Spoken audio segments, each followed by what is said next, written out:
back in the day, or back 10 years ago, it was a very rough neighborhood, very rough neighborhood. And essentially, I figured if I could open a place that was sort of inviting and welcoming to everyone in the community, I would have a better shot at succeeding. That's about as much as I knew. And that's been our ethos to this day. Everyone is welcome, regardless of your age or where you live or what kind of cuisine you like, everyone's welcome. Everyone can come in.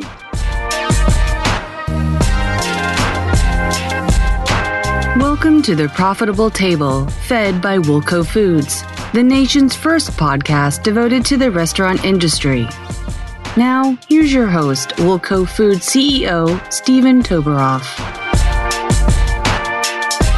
Hello, everyone, and welcome to another episode of The Profitable Table, fed by Woolco Foods. I'm your host, Stephen Toberoff, and today my guest is someone that we've had the honor to do business with for a long time. And I was actually on their website last week, and I was on again today before our interview. And the food looks amazing, and I know the person's amazing. And I'm just so grateful that you took the time to come and talk with me today, even though it's on the phone. Sureshan Pather, thank you, Sureshan, for taking the time for this interview today. Thanks, Steve. Thanks for reaching out. Appreciate it. And the restaurant is the Black Swan, which has been a 7-year in a row Michelin recommendation spot. It's at 1048 Bedford Avenue in Brooklyn, and it is a gastropub. And Sureshan, I have a lot of questions, but before we get into it, would you please tell us a little bit about yourself and how you got into the restaurant business?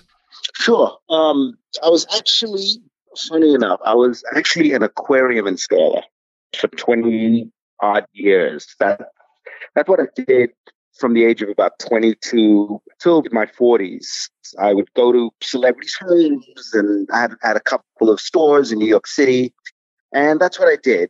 At a certain point, I kind of got tired of that business and burnt out a bit, and my wife and I had moved to a Brooklyn neighborhood from Manhattan as our kids were starting to get bigger, and there were no restaurants or anything in this neighborhood. The neighborhood was being in decline for years, so we took our chances. And just one day I said, hey, I'm going to open a restaurant here. I'd never worked in a restaurant. I'd never worked in a bar. I had no experience. It was just a dumb idea, I guess. But I had to educate myself very quickly, hired some good people, and learned as quickly as I could. And that's it. Just took it from there. That's amazing. My dad, when he finally built out his sort of dream apartment when he was in his sort of 50s, the centerpiece of it was this really nice aquarium that he had. And that was one of his great pleasures, was to sit there at night and relax. And I know that he had people in there at least once a week, sometimes more. And people get super into it. In fact, we actually have, something very primitive at home, but that just brought back, just a goldfish tank that we got for the kids because we're trying to avoid getting a dog. But it brought back a really nice memory for me. Your story reminds me also of an earlier interview we had with a couple of guests from Sugar Sweet Sunshine, which were also people who came from a totally different background and had just an interest and a dream of opening a bakery. And like you, they opened up in a great location, and they have built something that is really now an integral part of the neighborhood and is really like an institution. Now, when you decided to open your restaurant, Sureshan, you mentioned about the neighborhood and how that gave you some inspiration or motivated you. What motivated you in terms of selecting the type of cuisine you did? Because as I mentioned earlier, it's a gastropub. What motivated you to do that type of cuisine versus some other form? I grew up in London, and the pub scene or the pub environment, which doesn't necessarily cater to a particular group of people or ethnicity, or it's just a meeting place for the neighborhood. So I like that concept and that idea. And like I said, there was nothing in the neighborhood. We're in Bedford-Stuyvesant, New York. Bedford-Stuyvesant, Brooklyn. What year was it again when you opened? We opened in 2010. Okay. And there was absolutely nothing here. I mean, there's a couple of dozen amazing restaurants now, 10 years later, all around us. And essentially, you can't buy a home here for less than $2 million. But back in the day, or back 10 years ago, it was a very rough neighborhood, very rough neighborhood. And essentially, I figured if I could open a place that was sort of inviting and welcoming to everyone in the community, I would have a better shot at succeeding. That's about as much as I knew. And that's been our ethos to this day. Everyone is welcome, regardless of your age or where you live or what kind of cuisine you like, everyone's welcome. Everyone can come in. We have a great soccer watching crowd, great food. We take a lot of pride in making sure that every guest who comes in is happy, satisfied, and wants to come again. It really comes through in your website. What I find a lot, having been in this business for a while myself, is those restaurants that are really sort of geared up to catering to the neighborhood first are the ones that have a real longevity to them. And I could think of a lot of restaurants, and I think it would be fair to say the Black Swan as well. Okay, well, before I even give my point, when you opened up and you've explained the thinking behind that, now 10 years later, what percentage roughly would you say of your clientele are people from the neighborhood that are regulars or who live there and are popping in versus people who come to the Black Swan as a destination spot because getting the phenomenal reviews that you have, I'm sure there are foodies from outside of the neighborhood that are also coming to check you out.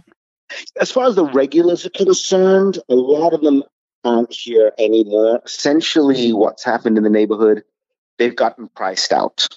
So that guy who'd come in several nights a week and stuff like that, there's not so many of those guys anymore. Again, like I said, if you're going to buy a home for $2 million, essentially that person is probably working in Manhattan, happy hours in Manhattan, comes home, probably has a wife, couple of kids, is not the kind of guy maybe who's going to go out regularly. So it's a different clientele these days. But I would say a solid 70% of the people who come in are still neighborhood people. We get a lot of people who read about us, a lot of people who check out our website, a lot of referrals from our regulars and stuff like that. We have quite a few celebrities who come in quite often into the restaurant too and check us out. So yeah, I would say about 60, 70%, I would say. I know their faces because they come in quite often. And what you're mentioning is actually something that, in a sense, might seem counterintuitive, but it's a similar dynamic that happens to a lot of restaurants, which is there's almost a knee-jerk reaction where people would think to themselves, well, as a neighborhood becomes more expensive, which is a reflection of there being greater demand to live there, it automatically means that it's going to be beneficial for the businesses that are there. And in some cases it can be, but I'm reminded of another interview I did with Jason Burchard of Veselka, and they've been in the East Village for so long. And a lot of the changes that have gone on there, they're very active in the community, they believe are really not the best for preserving sort of what made the East Village. And I think that that's a fascinating sort of dynamic that occurs where you have restaurants, you are really a visionary opening there, and you've now had to navigate a second challenge, which you've done exceptionally well, which is having your restaurant continue to be a destination spot and a sought-after spot, even as the clientele who may have been the ones who frequented your establishment early on are now being replaced with new homeowners and new people to the neighborhood. Well, when you cater to your regulars and the local, no matter how trendy life gets and weirdness comes about and drops in your lap, your locals and your regulars will always show up. And they're the ones that'll keep your business going. As far as there being a lot of other restaurants there, like I said, there's a couple of dozen great restaurants now. And there were 0 when we opened. Essentially, that keeps you on your toes. You have to keep thinking. You have to keep offering new things. You have to make sure that your service is up to par, that your bartenders are great, your servers are great, your food's great. So it keeps us on our toes because there's a lot of options.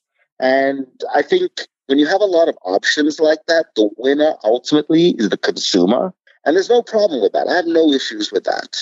I think that's a great point, and I think that's a great way to look at it. I think a lot of times people can, restaurants, any business, when you have that level of competition, you can't get complacent. And I also appreciate what you're saying in terms of, and we've discussed this before, focusing on every aspect of the customer's experience, which, I think the interactions with the staff is probably the most important because people will forgive a bad cocktail or meal. But if they have a bad experience with the people that they're interacting with, it can be a challenge. But at the same time, what I like about your menu a lot, just for someone like myself, because I just love the selections that you have where, yes, it's traditional gastro pub food, but you can also see that there's something on there for everyone. And I think it lends itself to people coming in there, whether they want to watch a soccer game or do something else. Something that I'm very curious about, Sureshan, because one of the reasons I started this podcast was there's a lot of content out there for people that are foodies and about recipes and different types of cuisine. But I wanted this podcast to have a somewhat of a focus on what it takes to be successful from the business side of things, because this is, as you know, a very challenging business, and a lot of people get into it and they might be the finest chefs or have the greatest palate in the world. But if you overlook the business side of things, it creates challenges. Are there lessons you learned, or just, business thoughts in general, that you carried over into the restaurant business from what you were doing prior to this with aquariums? Because I think it is a business, and I'm just fascinated by somebody that does a 180 and comes into this. What lessons from a business standpoint or disciplines did you bring with you from that prior career into the restaurant business, if any, and how has it served you? In my previous business, which is the aquarium business, you're dealing with livestock, and essentially it dies if you don't take care of it. So it's very hard work. I came into the restaurant business. I think that attitude really helped me. I think when a novice thinks of the restaurant industry, the business, owning a restaurant, it's a very glamorous sounding industry. I guess it can be, but it's not. It's hard working. It's constant. You're putting fires out constantly. But then the margins, the finance, the money, it's tight. You have a slow week or two, it's going to take you another 3 weeks to catch up with that week. So the glamour, it's more hype than anything. So I came into this business, a business where for 20 years, I had to work hard every single day. I had to work 7 days a week, 12 hours a day. I had to do it. There was no two ways about it. So I think I see a lot of people coming into this business thinking it's very 9 to 5, and then perhaps you sit at the bar and you hang out with the locals and then you go home. It's not that way. When the dishwasher doesn't show up, it might be the owner who's hopping back there and washing the dishes. You have to come into this industry, I think, with that sort of mentality, ready to roll your sleeves up and work hard. I think that that's so true, and I think it's something that is very important for our listeners who are aspiring to one day open their own restaurant or bar to really sort of embrace. You can love every aspect of this business, but it is one that requires hard work and consistency and diligence. And to succeed as long as you have and to do what you've done, there's no way it gets done without somebody having that level of attention. And it's a common theme that I see running through everybody that I speak with. Like you say, there can be a glamorous aspect to it for sure. And there's a lot of different components. Food is art and there's a level of artistry. But at the end of the day, like any other business, you have to do what you have to do to ensure that you're getting the job done, maximizing your margins, handling those challenges that come your way. And I think that's so important. I think television has kind of had a big role to play in that. It seems, everyone's a food expert now because of television, because of the celebrity chefs, because of, Gordon Ramsay and whatnot. But those guys will probably be the first to tell you that they slept on the kitchen floor night after night when they first started out. So, it's not, there's very few guys that make it to sort of that level of glamour. Absolutely. I completely agree with you. And sadly, and we've done business with people who come into the space who have won Top Chef or come in second place or that have a phenomenal pedigree from the culinary standpoint. But for whatever reason, the failure to execute from a business side, you just cannot overcome that. I think that's just something so important to underscore. Now, something we were discussing before we went on the air, obviously this is an exciting week as things continue to open up in the New York, New Jersey area. But from the beginning of the pandemic, you have been open and you've been doing takeout and delivery. Now, my first question is, was takeout and delivery a big part of what you were doing prior to this, or was it any part? And then my second question would dovetail on that is, how has the preparation of food and just the overall challenges associated with accommodating takeout and delivery perhaps helped make the cuisine better or different, or what sort of innovations has it led to? 2 years ago, I came to the realization that at least the community that I'm living in, we're living very much in an Amazon style environment now, where if you want anything, you have to be equipped and ready to go to bring it to someone's home. I realized this 2 years ago. If you want food, you need to be able to bring it to someone's home. Toiletries, bring it to their home. We're seeing all the big retailers doing it. You see McDonald's. You want McDonald's? McDonald's will bring it to your home now. Who would have thought that 5 years ago or 10 years ago? But I saw that a couple of years ago. I mean, if you want a date, you can go on your computer at home and you can look for a date on Match.com or whatever. So I saw this being a trend. And a couple of years ago, I got heavily into the delivery business. I'm on all the platforms, Uber Eats, Grubhub, Postmates. I'm on all of them, and I have been for many years. And what I was noticing is, obviously it cuts tremendously into your profits because there's just so much. I don't mark my food up to a different price on the online ordering, but you have to use a lot of these third-party apps, Grubhub and stuff, and they take up to 30% of your revenue. So you have to really move a lot of volume. And before the pandemic, we were doing about 30% of our food sales were online. So we were sort of already set up and ready to go. We weren't running around aimlessly trying to figure it out. We were sort of ready to go. Another company that I saw that was doing this was Walmart. I have a home up in the country, upstate New York, and on the way driving up, we'd stop at a Walmart and pick up a few supplies and head to the house. They were setting up a system of where you order on your phone, pull up outside, you press the button on the app saying you're there, and they bring your groceries out. And they were super ready to try for the pandemic. For shutting down, they were ready. They had all their systems in place. I think we did the same thing. I hope I was clear on that. I didn't ramble too much, but no, that was very clear. And actually, I have some more questions about that afterwards. But let me ask you this question: with the pandemic and the greater utilization of the online delivery apps, has it led you to make any changes to the menu or anything different? Like I know certain places, and these tend to be ones that were not as sort of far-seeing as you were, and they were not prepared. So they sort of just got into this as the pandemic hit, but they created family-style meals or they did other things. Have you found that you've made any changes to either offerings or anything related to the menu during these past few months? I think because we had a couple of years of people regularly ordering from us, certain favorites that we offer, I said to myself, we made a list of certain expensive items, like your steak item or whatnot, that maybe we would cut off the menu to save on expenses. But the fact of the matter is everything sold on the menu, top to bottom. There was no items that didn't move. Interesting.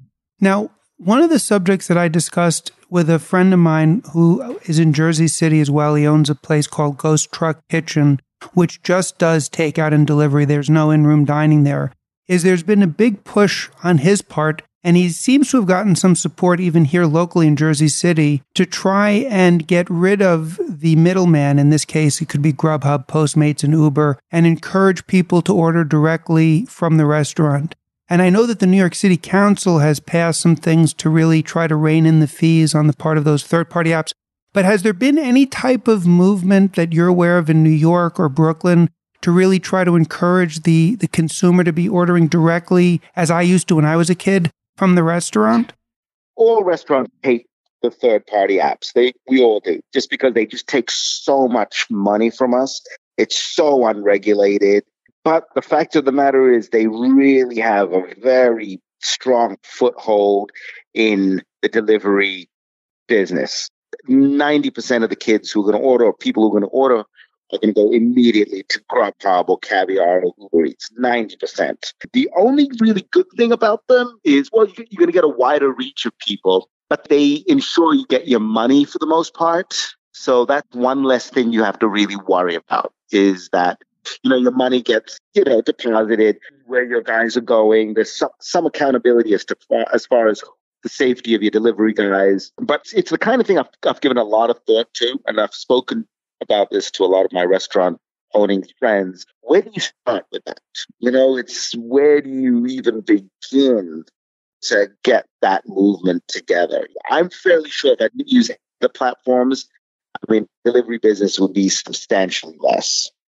I agree with you. I think that the platforms are kind of a double-edged sword. I think that they can be terrific in a lot of circumstances. I think, most particularly, I can think of a lot of restaurants that had never thought of doing delivery and would never do delivery because they just were never equipped for it. They didn't think it was something they'd want to do. But now you have a third party that's willing to take on essentially all of the costs associated with it. And so if you're layering on an additional revenue stream on top of what's already satisfactory, yes, you are having a substantial amount of your margins taken by them, but you're also saving a lot. So I get your point. I would say I think that there's going to probably be something coming out. I think, one, it's good that the city council has gone to bat for the independent restaurants because I agree with you. I think the third-party companies have gotten very aggressive, and I think some of their practices has been reported are really not consistent with the type of treatment that I think the restaurants deserve. But I'm hopeful that there'll be even more changes down the pike that are beneficial to the restaurant owners because ultimately that's what the customers want to engage in. They utilize the app to get there, but it's really the restaurants that are the end user. Absolutely. I'd say when I discuss with customers how much we have to pay for third-party apps, the customers are shocked. They always say to me, well, is it better if I call you then? I'm so shocked that I'm giving that 30% of the money I'm paying is going to them. They have no idea about that. But there has been legislation that during the virus now, they're only allowed to take a certain percentage, which is great. And I understand everyone has to make some money, but they really, their foot is very firmly on the throat of a lot of restaurants. The fact of the matter is people don't go out anymore. For a birthday, for an anniversary, something like that, yeah, people will go out. But for the most part, people are very comfortable to order some food and watch Netflix now. That's sort of the new norm, in big cities at least, I'm figuring. You know what I think is another trend that I'm seeing here in Jersey City? We were in Manhattan till 2004, and then we moved to Jersey City.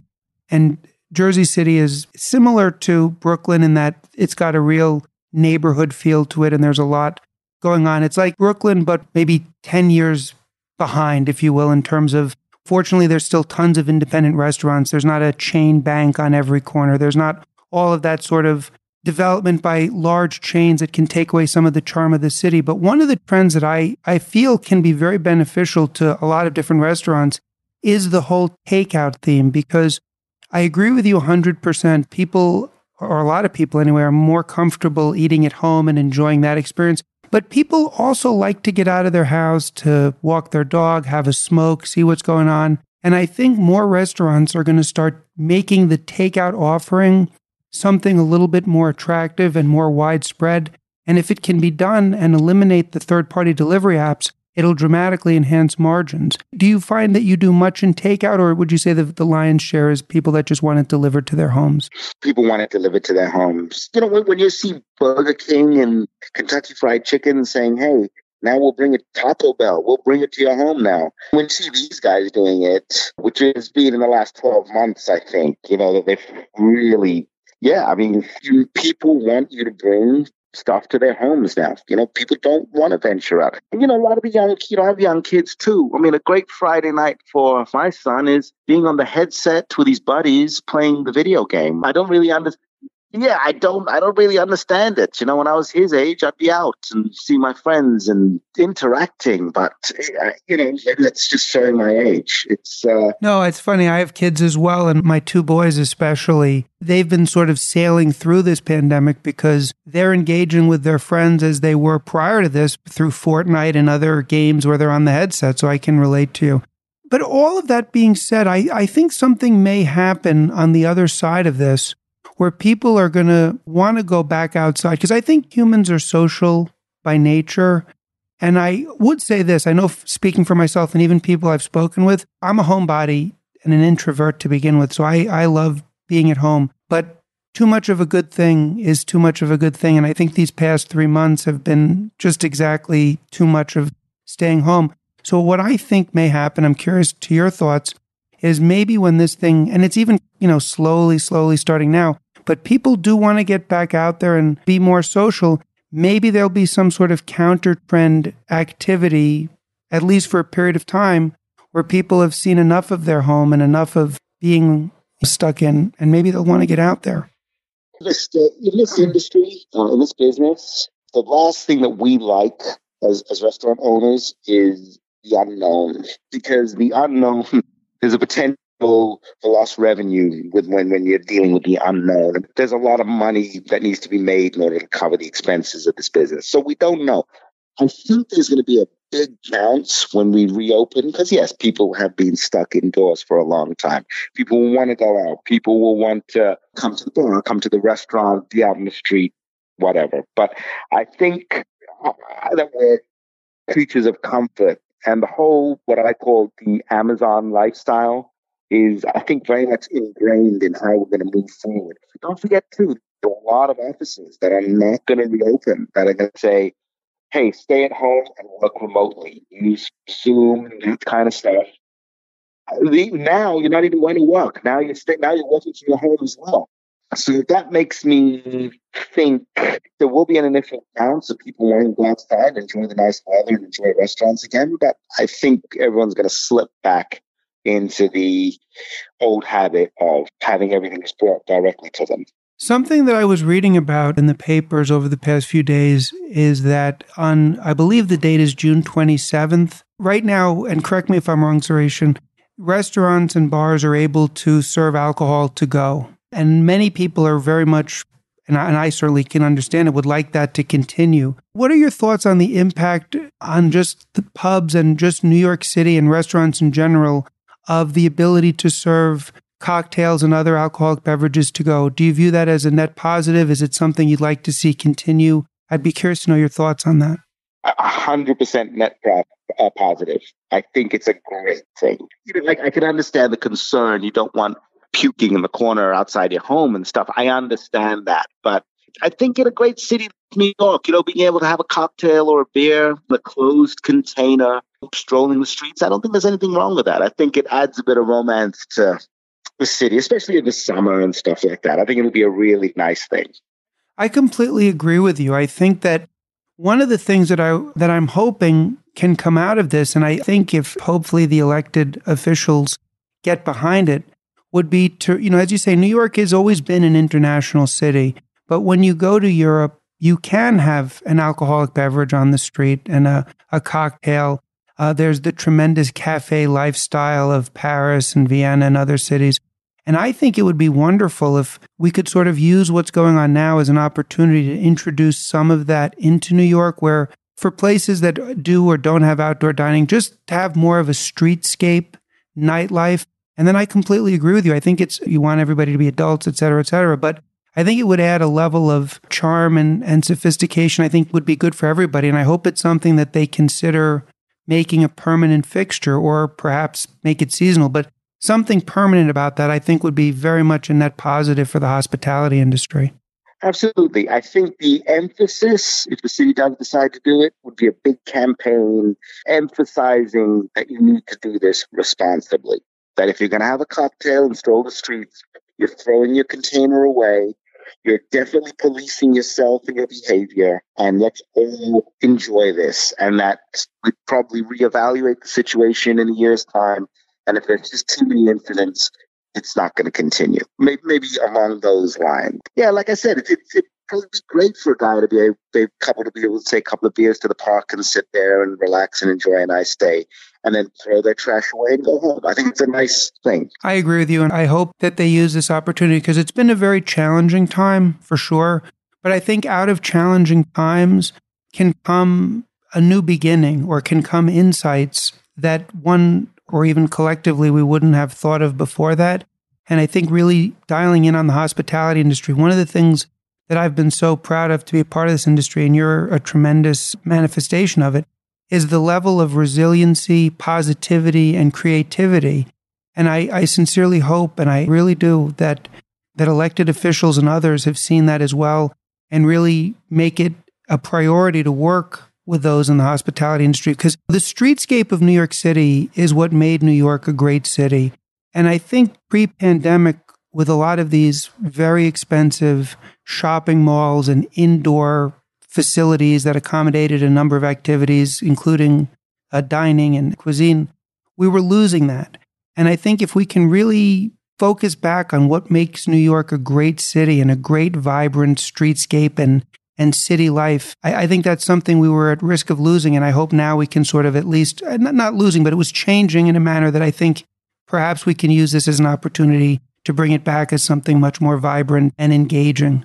Yeah, I think you're right. I haven't even thought of it that way, but I think that might be a very powerful step in making people come out again and be a bit less reliant on people bringing their essentials to them. Maybe people will go out now, buy a cocktail, and I'll head over to the drugstore and I'll meet up with a friend in the park. So yeah, I think that would go a long way. I was born and raised in New York City, and so I remember growing up and even into my 20s and coming back in my 30s. One of the great things about being in New York was, again, you're on the streets, there's the people watching, there's the energy of it. And then a lot of times, I've been to certain of these very well-publicized creations, such as Hudson Yards or the Time Warner Building. And I'm not critiquing or in any way denigrating them. I see the charm and the value for people who enjoy it. But that's like a shopping mall, which we have lots of in New Jersey and other suburbs. But what I think New York has to offer is kind of what we've been discussing. Hopefully they move in that direction. One thought that I had that I would like to sort of get your opinion on is, as we continue to open up day by day and move forward day by day, do you feel that because people were at home and sort of the Amazon lifestyle as you were describing it, do you feel that it gave you an opportunity to get people to try Black Swan who may not have before? Because you'd mentioned there are a number of restaurants that have opened, but I've spoken to people who said, you know what, it's really been people that have been ordering forever. Others say, you know what, as everyone's ordering at home more, they want to be adventurous. For many months, it was the only real exciting something new to do. I mean, there's no sports, there's no new entertainment. Where they're going to get takeout from. Do you think it's given you an opportunity to introduce the Black Swan to people who may not have been familiar with it before? Yeah, a lot of new faces ordering food from us. I did in the beginning, especially sort of end of March all the way through April. I was doing a lot of social media push. You pay a certain amount and they'll push an ad out for you. I was doing a lot of that, all social media really. And yeah, did get a bounce and a lot of questions and people emailing us saying, hey, I saw an ad on social media. What hours are you delivering? And will you deliver to me? And if I order some food, can I just come by and pick up? So we were getting a lot of inquiries. So it did help. And I think, yeah, maybe a lot of those people, hopefully at least, are going to say, it gave us an opportunity to advertise what we do when we're open. So hopefully a lot of those people are going to make a trip out once, we're all cleared to open up and, yeah, come by. I think it will, because one of the trends that was going on that I saw very clearly, and I had spoken about also in an earlier podcast, is there was really a trend going on. And maybe you saw it at the Black Swan. You'd mentioned that, the televised soccer games were one of the things that your customers enjoy coming. But collectively, watching events in bars and beer gardens was a trend that was really going on before this. So bars were highlighting, come in tonight and watch the Democratic debate, come in tonight and watch this episode of a certain TV show that's on Netflix. I think that that's something that could really also take off. And I really believe that being positioned as you are, where you already have a core soccer fan, I think people really miss sports. And I think that watching those things, as well as the other things I mentioned with others, is something you can't replicate at home. And I think that's going to be a big positive as well. Yeah, absolutely. We've paid our dues when it comes to that. We've shown World Cup matches at 4:30 in the morning. You've got to do that. On the weekends, we open at 7 a.m. to show the Premier League, the English Soccer League. Whether there's 0 people there or 1 person or 10 people or 50 people, we open. And you've got to pay your dues and do that. We've done that for years. So people, and after you do that for years, then people know that, okay, there's the Democratic debate, there's the election results, there's the Academy Awards, there's the World Cup. Then they know you guys in the neighborhood as the place that will always show that stuff. And that took years to do. I mean, that took years for us to do. And it's difficult. And you got to convince some kid to be behind the bar to come in an hour at 3:30 in the morning and set the bar up, and maybe there's going to be 2 people there. You got to convince that guy that, hey, I need you to do this for me. So it's been tough. It's been really difficult to do that. But we've been doing that for years. And there's a lot of factors that are against us with that. You can watch all the NFL now, for instance, at home on your phone if you want to. In the old days, you could never do that. You could never watch Premier League soccer on your phone or on your TV or on your iPad. You had to go to a bar that had a special cable thing and watched it there. Now, guys are going to come out for the big one. Big rivalries, the teams that get the big support in New York City. Guys are going to come out for that, but there's a lot of options now.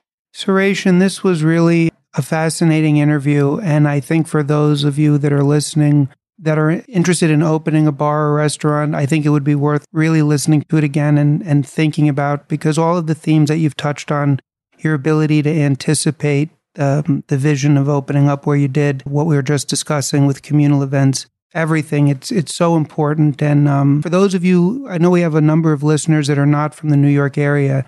If you are coming to the New York region from overseas or another part of America, I would highly recommend that you go and visit the Black Swan, because not only are you going to be going to a phenomenal gastropub that's been so well reviewed, but I think the overall vibe in Bed-Stuy, Brooklyn is one.